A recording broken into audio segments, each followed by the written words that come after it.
ফেসবুকে ইনভেস্টমেন্টের প্রলোভন দেখিয়ে বিজ্ঞাপন, সেই বিজ্ঞাপনের ফাঁদে পড়েই খোয়া গেল লক্ষাধিক টাকা। ঘটনার তদন্তে নেমে একজনকে গ্রেপ্তার করলো বিধাননগর সাইবার ক্রাইম থানার পুলিশ।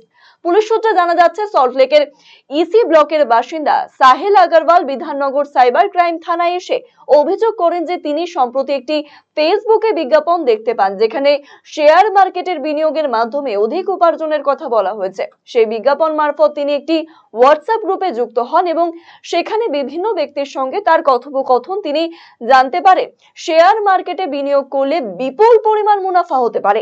এই প্রলোভনে পড়ে তিনি লক্ষাধিক টাকা বিনিয়োগ করেন। তবে পরবর্তীতে তিনি বুঝতে পারেন তিনি প্রতারিত হয়েছেন। ঘটনার তদন্ত শুরু করে বিধাননগর সাইবার ক্রাইম থানার পুলিশ।